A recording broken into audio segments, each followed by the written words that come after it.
Welcome everyone to yet another video here on the YouTube channel Spillfriendly Fellowship. My name is Norwegian Viking, and today we take a look at another faction for the Battle Company campaign set. So we have come now to Khand.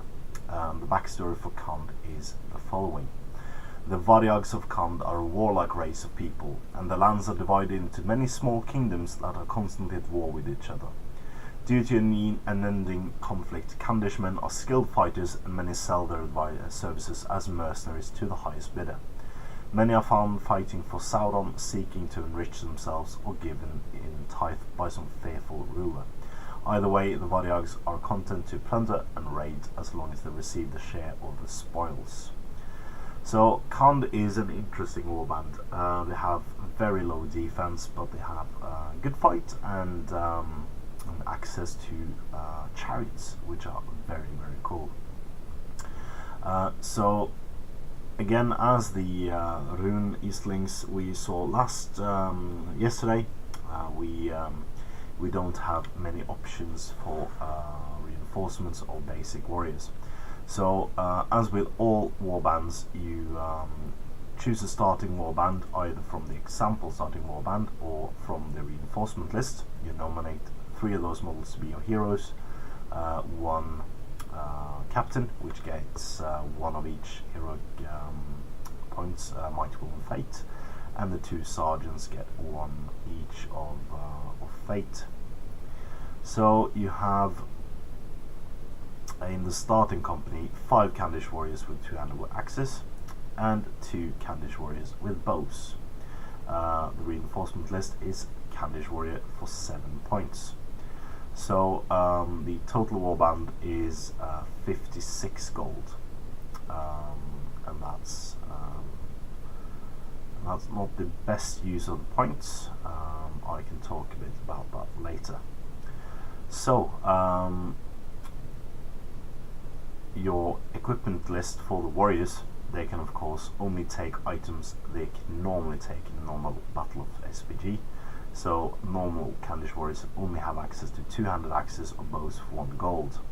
But when you go about it, they can buy back horses or chariots lost previously for 6 gold for a horse or 17 gold for a chariot. Now heroes gains equipment in a different manner. They pay either normal prices, exactly the same as normal warriors, or they have an extra bracket if they get a total value of in excess of 2 in both attack and wounds combined. So for instance, if they get 1 wound or attack upgrade, they need to spend more gold, so that's after the slash. So you have 1/5 gold is 2-handed axes, chieftain's axe, which counts as an elven blade, or a bow. 6/10 gold is a horse, or 17/30 gold is a chariot. Now you can get promotions during the game, so every time your warriors receive 5 experience points, you get to roll on the reinforcement table. And in that table, a Khandish warrior can become a Khandish horseman, and yet again a Khandish horseman can become a Khandish charioteer. So when all your warriors are upgraded, you can get a lot of chariots, and that's really cool. So you have a bunch of special rules for this warband as well, as with all of them, and the special rules and relics you gain when a hero gains enough experience to upgrade. You roll a 5 on the experience table and receive a skill. Now you can either roll on the fight, shoot or leadership tables, or you can choose one of the special rules or relics from this list. Now the camp list is sellswords. At the start of the game, before forces have been deployed, the Khand Battle Company may roll a d6 for each hero with this rule. On a 5 or 6, the heroes bribed another Khandish warrior to fight on behalf of his warband during this battle. On a 6, he has bribed a Khandish horseman. This model does not count towards the company rating and may be armed with a 2-handed axe or bow. After the battle, the mercenary takes his loot and leaves, so he does not remain with the company. So a cool rule to have, can gain that much needed number advantage, but it's a 50-50 chance and only 1 in 6 chance to gain a horseman, so it's not the best rule, but it's a cool rule. Next one is money talks. The Khandish being sellswords themselves know how the mind of a mercenary work. Every man has a price, and that price can be paid. To represent this with a Khandish battle company, before deployment, when the opponent would normally roll the hired blade test for each of his mercenaries, he must roll 2 dice instead for each mercenary, and it fails if a 1 appears on either dice. So this is of course if you face a warband and you have, as a Khand player, have higher warband rating. Your opponent may buy mercenaries for those points. So this means that the chance of the mercenaries basically not showing up for the battle is higher than normal. That's a cool rule as well. I really like the Khandish special rules. They feel make them feel like a cooler warband that they actually are in SPG. More of a presence, really, more of a unique character. So speaking of presence, the next rule is commanding presence. Khandish warriors fight all the harder when the gaze of their lords are upon them, as favour won in battle invariably brings rank and wealth.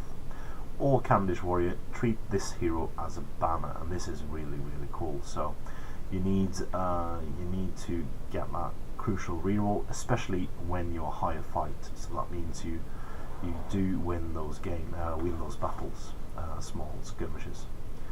So that's a very cool rule, and one I would invest in at an early point. And the last special rule is Pillage and Plunder. Khandishmen are renowned mercenaries, and whatever their objective, the possibility of financial gain is never far from their mind. They are not above plundering the bodies of the fallen, even in the midst of battle. For each model slain by this hero, roll d6. On a 4+, the company gains 1 gold.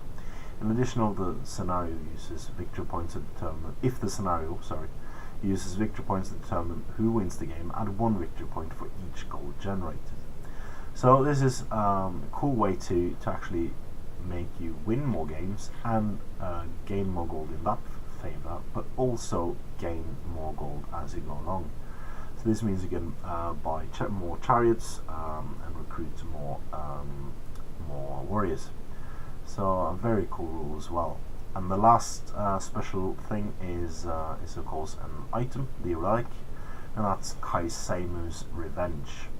Kaisemu was a Khandish king that inspired great loyalty from his subjects and was known for his brutal chariot tactics. After his death, his reinforced chariot has been passed down as a spoil of war in the Khandishmen's frequent internecine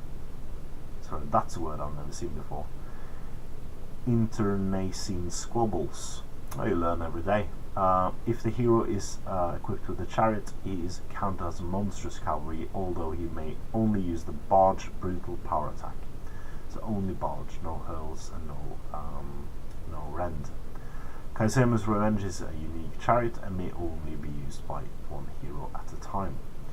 So this is a very cool rule. Basically it means you get a chariot and you count it as monstrous cavalry. So this is indeed one of the rules I would take as soon as possible, really, because a chariot is cool. So what I would go about is I would not buy myself a chariot immediately, but I might go about taking out 1 warrior and getting 2 horses instead. So having a warband of 6 models instead of 7, and buy 2 horses for 2 of your heroes. So that's the way I would go about it, I think. You have an extra point to spend, why not go for a chieftain's axe?